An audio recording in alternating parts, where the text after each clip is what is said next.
If you're looking for the latest Georgia Bulldog news in football, basketball, baseball, and recruiting, then you are in the right place. It's third down, Bryce Young's career. You need 10, play clock at 4. From the pocket, launching downfield, underthrown and intercepted. Keely Ringo has an escort down the sidelines. All the way to the end zone, and Georgia is going to conquer the Crimson Tide. Hosted by Jeremiah Stoddard and Jonathan Williams. Georgia on the mountaintop. Demons be gone, and the drought is over. National champions at long last. Just sit back, relax, and prepare yourself for these hot takes you're about to listen to.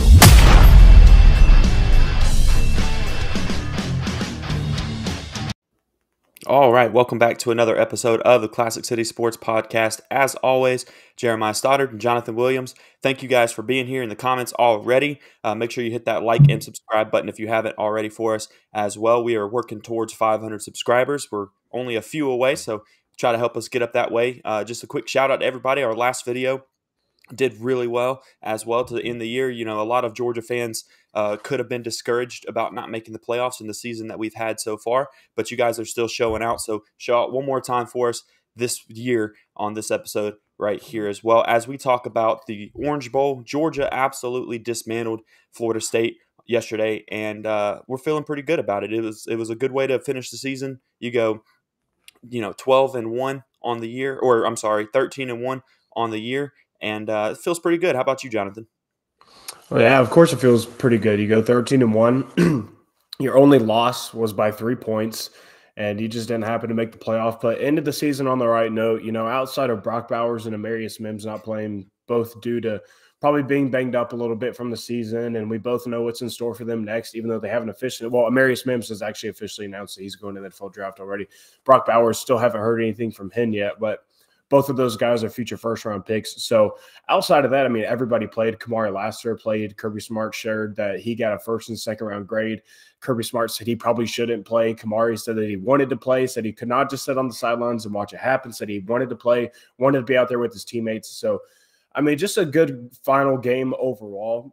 Georgia went against the standard, went against the common trend that is what happens with bowl games that happened to Florida State. That's what Georgia went up and played against. Ohio State was a victim of this with the transfer portal, Marvin Harrison Jr. opting out. Georgia, however, just didn't do that. There were no official typical bowl opt-outs. Nobody was posting messages on social media that they were officially opting out. Yes, you had the people in the transfer portal who you can classify as opt-outs if you want, but heck, even Jared Zirkle was out there kicking kickoffs, and then today he announces that he's transferring to Texas A&M. So, just about as picture perfect of a final game as you could have asked for. Absolutely, it was, and I think that it speaks volumes to the program that Kirby Smart and the environment that Kirby Smart has when you have him literally telling Kamari Lassiter, hey, buddy, you probably shouldn't play in this game with the grade that you have. There's nothing else that you need to do for this university. Go ahead and sit on the sidelines, watch, and support the guys that way. And when you have a guy like that say, nah, sorry, coach, I got to play. He didn't play the entire game, but he went out there and he played one more time, and he wanted to be a part of it. And I think that's such a huge, a testament to what Kirby Smart has built over there at Georgia. And, the opt-outs, for Florida State, they had a lot, obviously, and I understand that they were discouraged about this game considering where they thought they should be and where I agree that they, had the argument to be there, but it doesn't always work out that way, and they kind of decided to sit out. In Georgia, honestly, in the same situation overall where they could have easily made the argument to be in the playoffs as well, but they aren't. And instead they go out there and, you have a bunch of transfers leaving, but you have most of your team still playing in that game. And when you look at the final score of this game, it's 60-point win, 63-3, the largest bowl victory in the history of bowl games. And that's topping last year's win that Georgia had against TCU, where they won 65-7. So it is a huge deal for this program to go out there and just dominate, even though they could have been discouraged themselves. And I don't care what anybody says. If Florida State had their starting guys, you can't tell me they close a 60-point gap with that. Georgia played the entire second half with backups. Carson Beck didn't take a single snap in the second half. We had Gunnar Stockton out there. Shoot, we had Jackson Muschamp out there, and Colin Drake was out there as well. He had a pass attempt for Georgia. So we had 4 different quarterbacks playing this game in that, second half. And you can't tell me that they close a 60-point gap, by having their starters. Maybe they score a little bit more. Maybe their defense does a little bit better, but that's a huge margin. Yeah, I mean, I think Georgia and Kirby Smart, that coaching staff, the players, they went out in there with the intent of sending a message, not sending a message to Florida State like you didn't belong in the college football playoff. I think people kind of misinterpreted what Kirby Smart was saying, that when he said we were coming out here to prove what is wrong with college football, I think people were taking that as like things need to be fixed in the college football playoff committee and whatnot. I don't think that's what Kirby Smart was talking about. I think Kirby Smart was talking about the fact that we have made it to where these bowl games don't matter, and that's why everybody says these bowl games don't matter, because everybody wants to opt out. And so I think that's a major reason why all of these Georgia players wanted to play and decided to play. I mean, Lai McConkey, who probably still isn't 100% healthy, went out there and he played during the first half and played a good bit of the football game. I think Georgia was trying to prove, like, this is stupid. If you guys are going to be in a bowl game, why is everybody running to the fields and wanting to opt out and not playing these football games? I mean, heck, Garrett Wilson the other day, the former Ohio State wide receiver, was like, man, these bowl games used to mean something. He himself opted out of his bowl game in his career. But then in his tweet, he said, and by the way, I wish I had never opted out of my bowl game. Well, then, like, those are decisions that players need to start making, of like, either play and be committed to your team and do that. But if you're not going to, then you need to be okay with that decision. But at the end of the day, like, you are there to play football. And I'm not trying to do this whole thing where I feel like you're wrong if you opt out. I don't believe in that. But what I am saying is that Kirby Smart and them did kind of prove and show a point of, like, this is what these bowl games can be if players will decide to stick into their team and not opt out of these bowl games. But if you're going to opt out, our players are not going to opt out. And every single time we get in one of these bowl games, we'll just hang another 60+ points on them.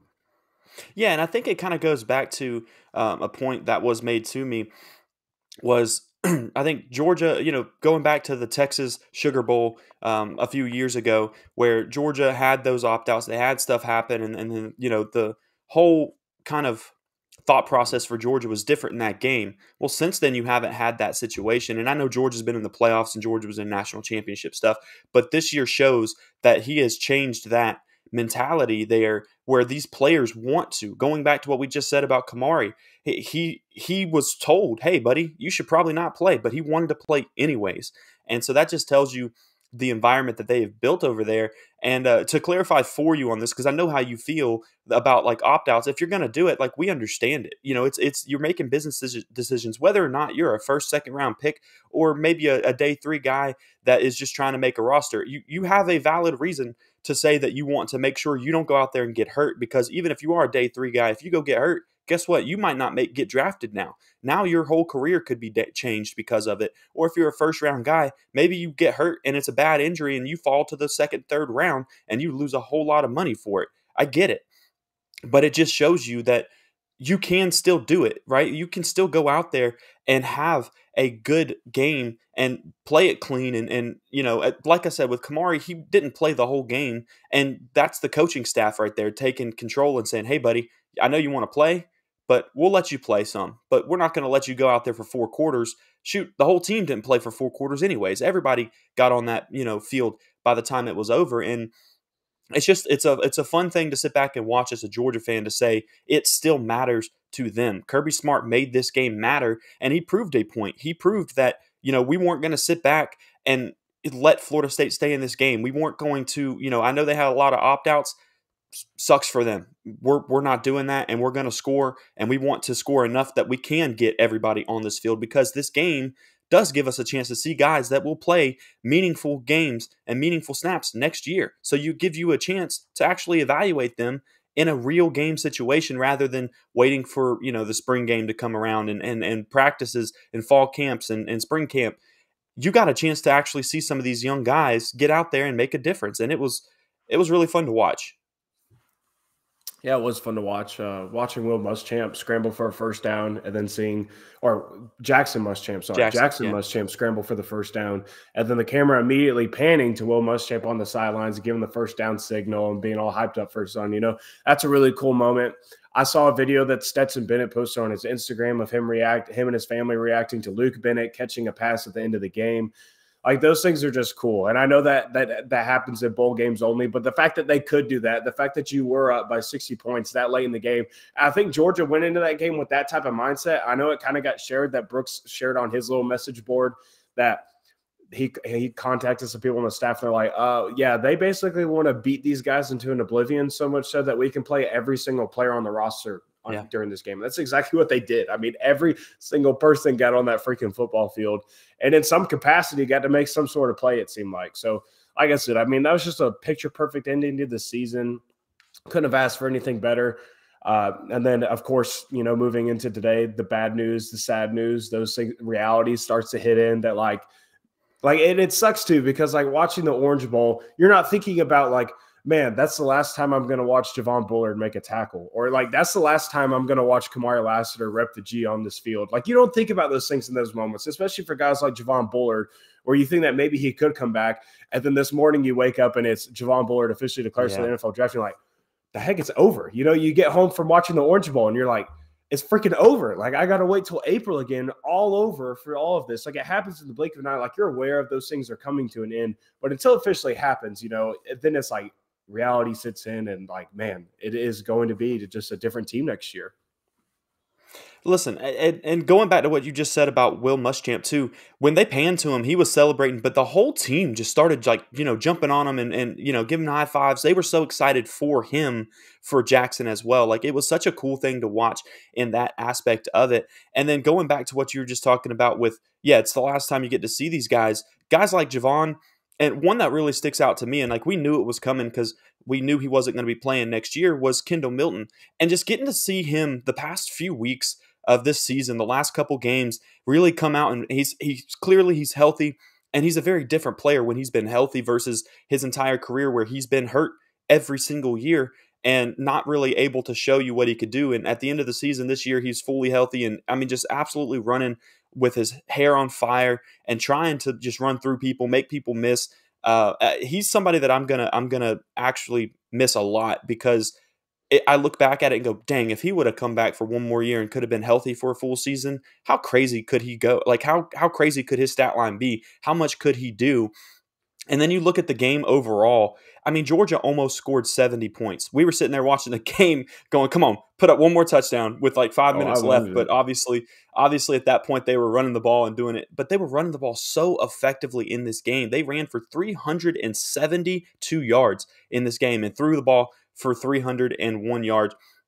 Total yardage in this game was 673.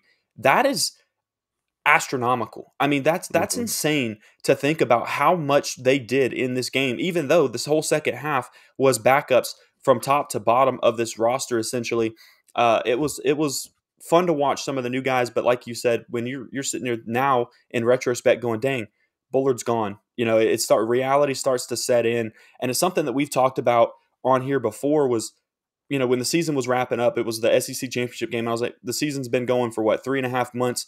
And if I told you it's been 3.5 months already, dang, that was quick.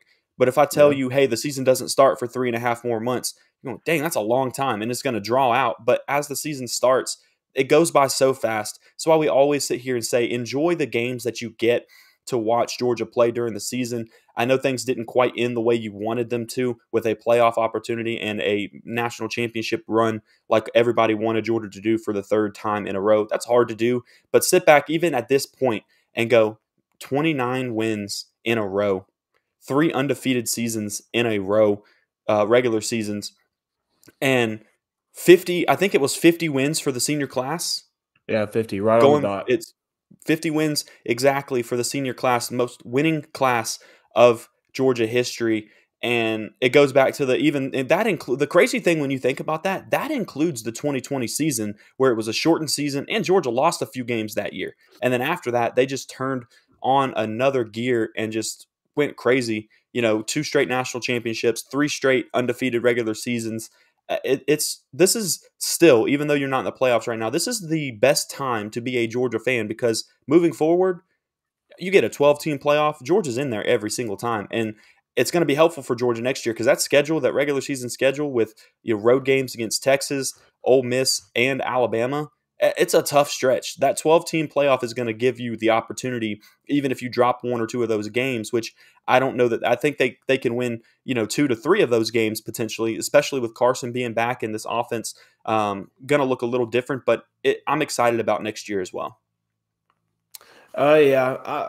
For me, I'm not going to focus on next year a whole lot too yet. Heck, it's not even 2024 Stoddard, and you already want to talk about a 2024 I'm just season. saying it's something to look. I'm not trying to talk about it overall. I'm just saying as a Georgia fan, this is a time that is a very, very blessed time to be a Georgia fan. I mean, we were Georgia fans our whole life, and some people that are older, that might be in their 50s, saw that whole drought where we went, 40 years without winning anything.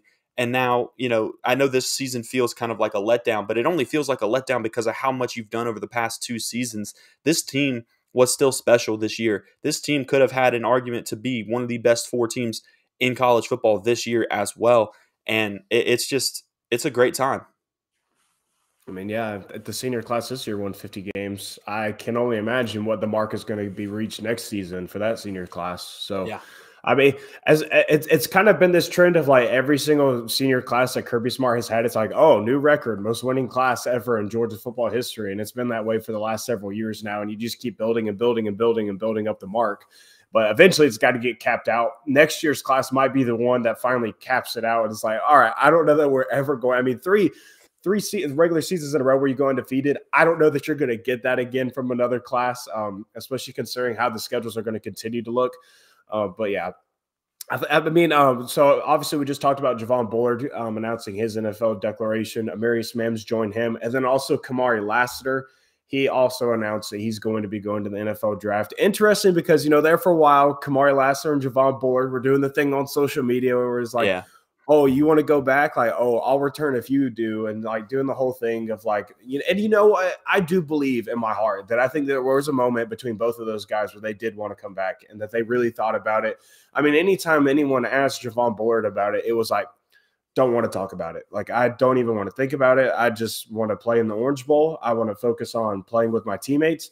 And that's what I want to go do. Like, I don't want to talk about the NFL. And then if you asked anybody, I mean, heck, Cedric Van Pran, who has already accepted his invite to the Reese's Senior Bowl, he got asked about it by Brooks at the Orange Bowl media availability. And he said, so I would assume that's safe to assume that you're going to the NFL. And he's like, I mean, we'll see, man. Like, I feel like that's just something I'll have to talk about later. Like, I can't provide any information about that right now. And it's like, see, none of them wanted to talk about it. They just really wanted to be present and be there. I honestly was surprised that we didn't get a single NFL draft declaration during the media availability before the Orange Bowl, like at least from Amarius Mims or Brock Bowers. In fact, you got the opposite, and Chaz Chambliss decided that he was going to come back, and he announced that at the Orange Bowl. So, I mean, some positivity mixed in with some positivity still, but just some mixed emotions and different types of emotions. So interested. I think there are still going to be some guys that will announce that they're going to come back. That might be a little bit of a shock. I don't know exactly who those guys are. There's been some names kind of thrown into the mix a little bit.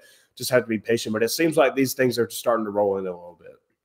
Well, and I think it goes back to what we're talking about, like where I think there was a chance that Kamari and Bullard wanted to come back because like making those jokes, they might just be messing with Georgia fans a little bit on it and, trying to see, the attention they can get on that. And that's fine.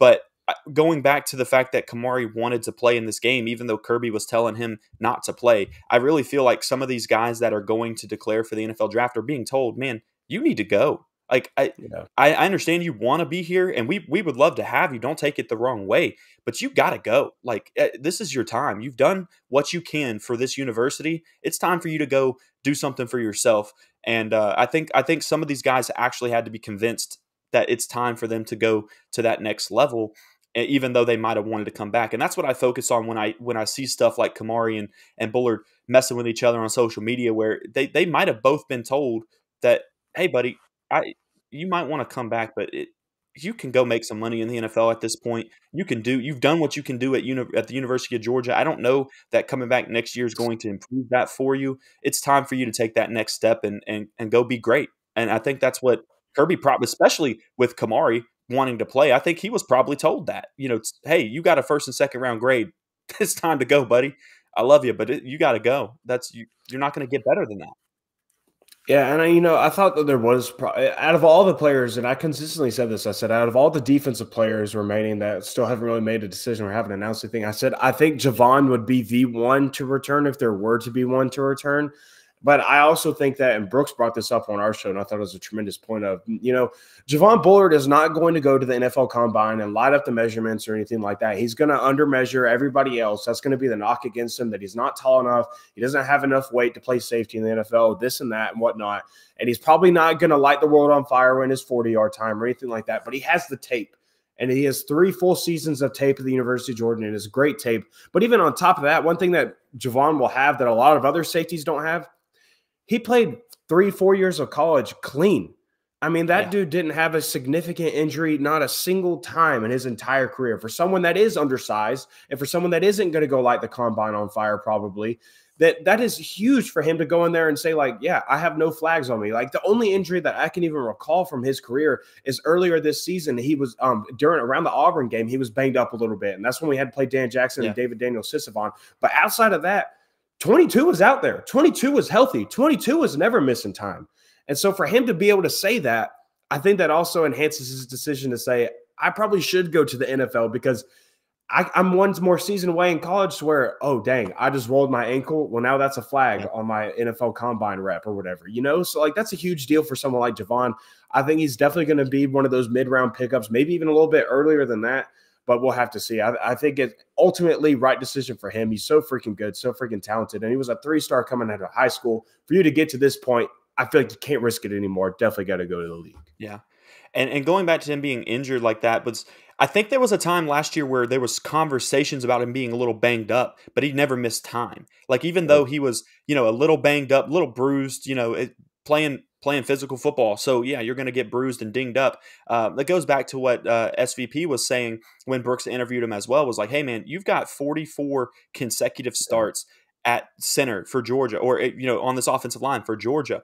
How do you do that? Like, how do you not get hurt? And he was like, well, I think injured and like banged up and stuff like that are a little different on it. Like, he wasn't injured to the point where he couldn't play, but he talked about how there was obviously times where it comes down to like a pain tolerance thing. Like, if I can physically play, like if I'm not injured to the point where I'm not able to play, I'm going to play through some physical pain, to make it work. And Brooks even highlighted in that conversation was like, so it sounds like you have a pretty high pain tolerance in that situation to be able to do that. And he was like, I mean, maybe, it kind of like shrugged it off. But yeah, these guys have to play with a pain tolerance because even if you aren't injured and off that depth chart that week, I guarantee you, 50% of that roster at times is banged up a little bit. They're playing a very physical game in a very physical conference. It's not easy to do, but that just shows their toughness and ability when you look at guys like SVP and Bullard, who, like I said, last year, he didn't miss a game, but there were conversations like, hey, he's a little banged up right now, but he's going to go. He's going to do it. Mm-hmm. And that's amazing. When you're talking about going to the next level, they're going to love that.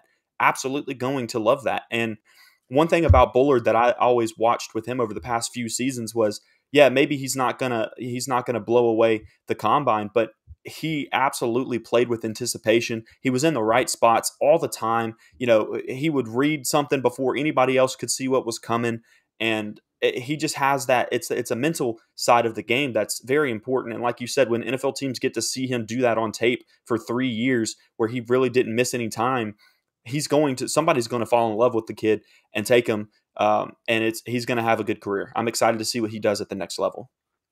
Yeah, absolutely. 2 other announcements, and we can kind of talk about the transfer portal too a little bit because I know we want to finish this thing up around 1. NFL games are coming on. We know that everybody wants to go watch that. The king of football, that's who it is. It's that for a reason, and we know that we fall under that umbrella where NFL is superior to us. So we want to make sure that we get you guys out of here at a good time. But we'll hit on these transfer portal things for a little bit. 2 players last night after the game, whether you want to say that they were going to the portal, well, one of them said he was going to the portal. Daniel Harris said he was going to the portal. It was a super weird series of events. Yeah, that was weird. Because Daniel Harris announces on social media that he's entering the portal.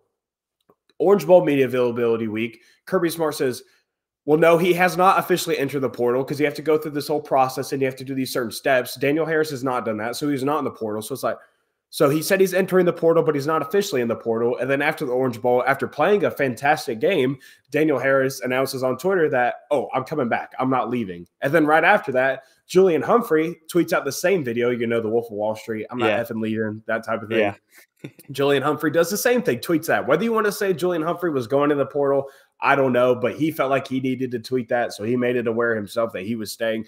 So two big things right there for them, two defensive backs. It kind of seemed like people were kind of running to the hills a little bit. You got some a guy like Ellis Robinson coming in. Obviously, Dalen Everett has kind of solidified himself in that room already after a full season starting. So getting those two guys back is huge. Yeah, it's going to be that secondary next year is still going to be as good as it's been. I know you're losing some big names, but you still got Starks back there. Tyke Smith is still up in the air. He's got another season that he could play with the COVID year because he started in 2019. And so he's got one more year that he could play. He hasn't announced what he's doing yet. So theoretically, you might get him back. And in that case, you would assume he gets to solidify back into that star role, a little bit more again. And just play, if he comes back, that'd be huge. Think about just even if you have to replace the other guys around him, if you have, Starks and Tyke Smith, that secondary has got those staples into the ground already, and you can kind of plug in around them. I know losing Kamari at corner but Georgia's lost the number one corner 3 straight years now, and they've seen plug them back in and be okay. Everett looked really good yesterday. When we talk about who's going to be taking over at that position, I know people haven't loved him all season long, and some of that has been warranted in times, and some of it hasn't because they think he's supposed to be doing something that's not actually going on in his assignment. But I think that yesterday was a good sign from him. I mean, he got a pick yesterday. I know it was a deflection off of the receiver's hands, and he got it, but he was locking people down in coverage when he was thrown at about 3 times other than that as well that I remember seeing. And obviously, you've got so much talent coming in this year as well from the recruiting class and some guys that are young that haven't had a chance to play yet that are already on your roster as well. I think that your defense is going to be just fine next year. Yeah, I think, now that Bullard is officially off to the NFL, it makes getting KJ Bolden in this recruiting class even mean that much more because you have a guy like KJ Bolden that can be plugged and played around. And I mean, if you're going to push that hard like Georgia did for a guy like Bolden, that to me at least says that that's a guy that we feel like is going to come in and play day one. Like that's a guy that we feel like is going to be an immediate contributor, whether he's like the mainstay starter in that back end or even that star or wherever they want to put him in at. That's up to them. But I think that he is going to be a face that you'll see rotated in and out of that defensive back room for sure next season. So a big get for them to get KJ Bolden wrapping up that 2024 class. 2 other transfer portal acquisitions that Georgia got since the last, or actually 3 since the last time that you and I recorded. Colby Young, the wide receiver, 6'5", 6'4", I think, coming out of Miami, wide receiver, big old X receiver. I mean, absolutely what you dream of a player looking like at the X receiver position. So big get there. Trevor Etienne, the running back from Florida. Georgia finally getting the reverse Uno card on Florida in the transfer portal. It's not a Georgia player going to Florida, but this time a Florida player going to Georgia, so big get there as well. And then Xavier McLeod, the defensive lineman coming out from South Carolina. So 3 big portal gets, also including London Humphreys, of course, from Vanderbilt. But those are the 3 new ones. What do you think about those 3, Stoddard? I think they're all massive, right? Because we know, let's start on the defensive line. We know that Georgia's defensive line is not quite what it has been the past couple of years because you don't have Wyatt, you don't have Davis, and you don't have all these guys, right? Like you needed somebody to step up this year, and you had some guys step up a little bit this year, but you still could see there's a little bit of a hole on your interior defensive line. So that's going to be a huge pickup right there to kind of somebody that's got SEC experience already to plug in and play. When Kirby goes to the transfer portal, he doesn't go to the transfer portal for depth most of the time. I mean, there's been a couple guys he's gotten that, may have been a depth pickup, but right now the guys that he's going to get is not depth pickup guys, right? You got him, he's going to contribute on the defensive line right away. The receiver out of Colby Young out of Miami, he's going to contribute right away. Georgia hasn't had a true X receiver with that type of frame and that type of ability in a while. And so they're going to have that again next year. He's going to make an immediate impact in that aspect of it.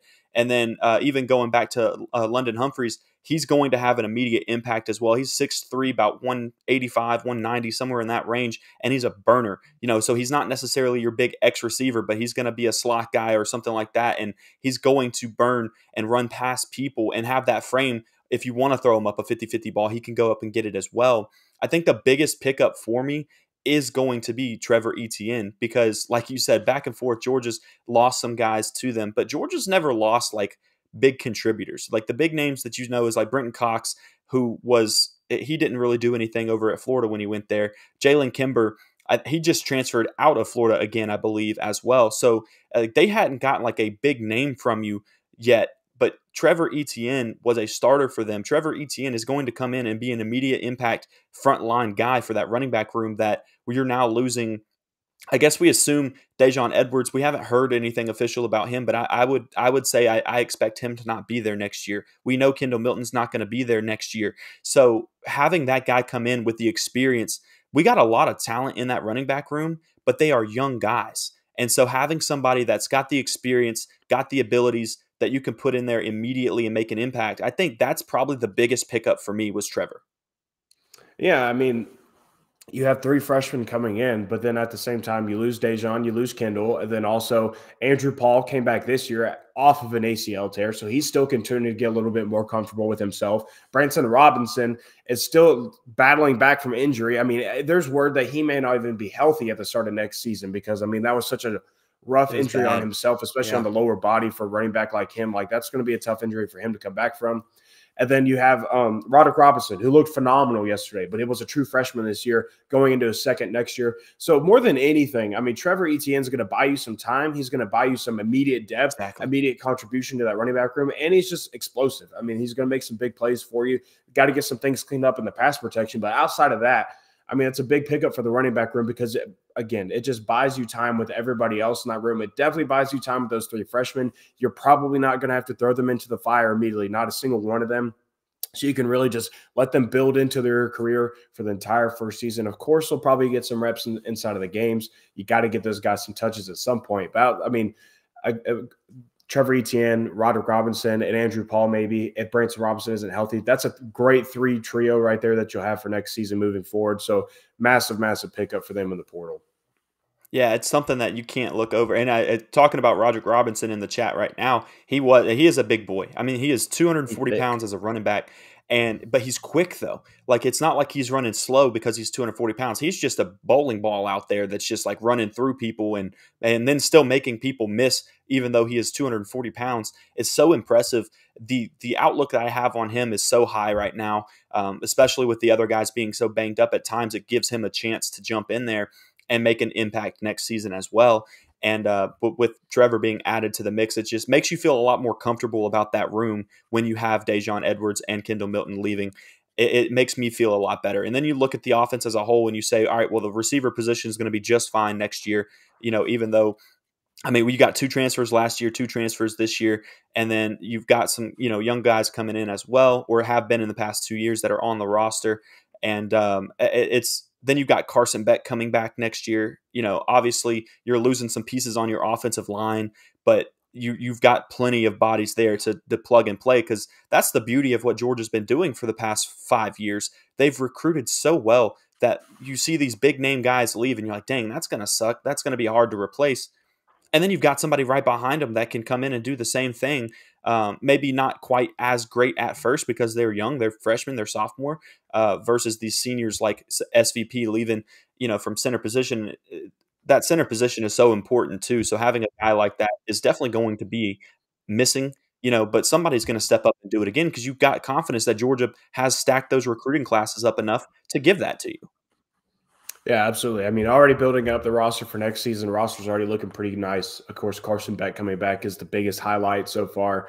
Looking forward to the 2024 season. We'll continue to know more about this roster as we get into spring practice, which will be here before we know it. Hopefully, at least spring game will be here in April. So we're going to continue bringing you guys content now that it is officially the offseason. We still got the NFL draft to continue to talk about as these guys declare for the league. And we continue to learn more and more about what this roster will look like next year and the new dogs in the NFL that will be added to the league here in the near future. So keep on staying tuned in with us. We appreciate you guys for tuning in to us today at lunchtime on Sunday. We appreciate it. we're going to continue probably sticking around on Sundays, might move it around a little bit in the offseason. We'll have to see, things get a little hectic in the offseason, so you have to always stay up on your toes. But if you can stay up on your toes by following us on social media, liking, subscribing, putting us on alerts and everything of that good nature, you can do all that. Keep up to date with us when we're going to record shows and all that good stuff. Like and subscribe if you haven't already. We appreciate you guys. And Stoddard, you can close us out for the 2023 season. Hey, as always, we love you guys. Thank you for doing so much for us this past year. We've done incredible numbers, several episodes. We've gained so many subscribers. And like I said, we're closing in on 500. So help us get there. If you like the show that you watched today or any of the other shows we've done, please tell everybody you know about it and get them to subscribe as well. As we are growing this platform, we're enjoying it. We hope you guys are as well. But like I said, love you guys and keep it classy in the Classic City. See you next year. Thank you for listening to this week's episode of Classic City Sports. Take a second to subscribe, rate, review, and share with your friends and family. Feel free to reach out to the Classic City Sports crew on Twitter with any topics you'd like discussed. You can reach out to Jeremiah at The Stodfather, to Jonathan at Dr._J Will, and make sure to follow at Classic City Pod for show updates. Check back next week for a brand new episode. In the meantime, two simple words which express the sentiments of the entire Bulldog Nation.